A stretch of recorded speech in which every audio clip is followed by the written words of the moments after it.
Okay, y'all, this is how we're going to do a dihybrid cross. Every time I give it to you, I will give it to you with this key here. So we're going to talk about humans. I try not to talk about humans, but you know, sometimes it happens. So in humans, nearsightedness is dominant to normal vision. So we're going to say nearsightedness with a capital N. So we're going to fill that in our allele key. Capital N, nearsighted.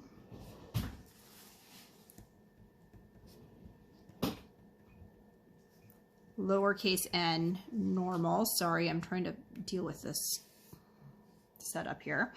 And polydactyly, which means that you have more than the 5 fingers that you should have, or that regular people have. Not that you're not normal, just happens. Big P, polydactyly, is dominant to 5 fingers. And you can think about why that is. Maybe, you know what? We're not going to use P's for this. Let's use D's because it's hard to tell one P from another. So big D, polydactyl, and little d, 5 fingers. Okay.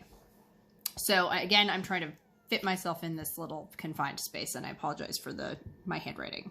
All right, so a man has normal vision and is heterozygous for polydactyly. A woman is heterozygous for nearsightedness and has normal hands. Okay, so mostly when they say this, you're going to assume that you're going to assume now that when you say he has normal vision, you know that dad is little n, little n. That's the only way he can have normal vision. And he's heterozygous for polydactyly. If it didn't tell us that he was heterozygous, you can generally speaking assume that there aren't that many people with with extra fingers. And so he's heterozygous anyway. So he is little n, big D, little d. So he is normal. We're going to say normal and extra. So he's normal vision and extra fingers. So a woman is heterozygous for nearsightedness. So she is big N, little n, which means she is nearsighted, and has normal hands, little d, little d. So nearsighted and normal. Oh, we were going to say 5-fingered. Okay. Possible parental gametes. So theoretically, they could make, like dad here could make, if you do all the combinations, there could be as many as 4, and the box will always have 4, but you can cut it down and make it smaller. So because he only can give a lowercase n, a recessive allele for vision, he can really only make, so dad can only make little n, big D, and little n, little d. The same thing with mom. Because she has 5 fingers, that means she's homozygous recessive for fingers. Mom, can only make big N, little d, and little n, little d alleles, which means that we are going to put them on the outside. So it's actually just like your monohybrid cross that you did before. So you have big N, little d, but you put 2 letters in each box. This one is little n, little d. This one is going to be little n, big D, and little n, little d. And you can cross these out. There will be times when you use all of them. If you have 2 heterozygous parents, you'll use all of them. But for now, you're only going to do this. But you can have, and sometimes the one parent makes 4 alleles and the other one makes 2, and so it will be a rectangle, but you have that flexibility in the chart. So you fill it in. So this one gets this N, big N here, and big N here. That's from this parent. And then we'll do this one here, little n.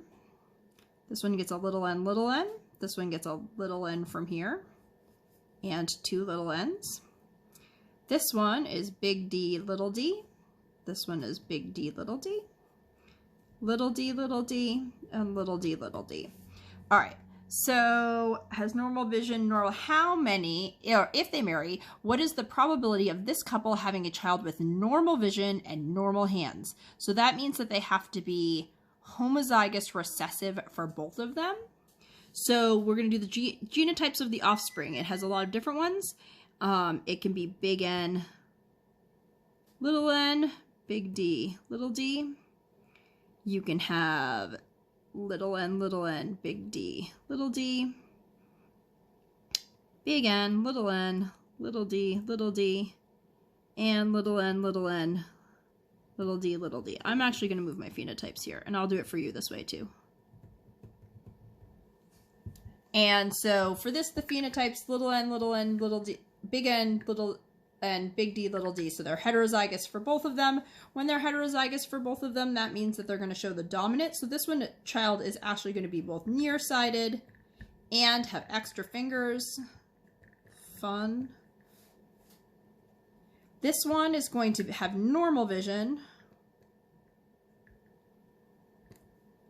but still have extra fingers. This one is going to be nearsighted, but have normal fingers. And this one is the one that has normal normal vision and 5 fingers. So this one is the only one that you're talking about. And so it's 1 in 4, or 25% of them will have normal vision and normal hands, because you have to have normal vision, you have to be recessive, and to have normal hands, you also need to be recessive. Does that make sense? Homozygous recessive. Good luck.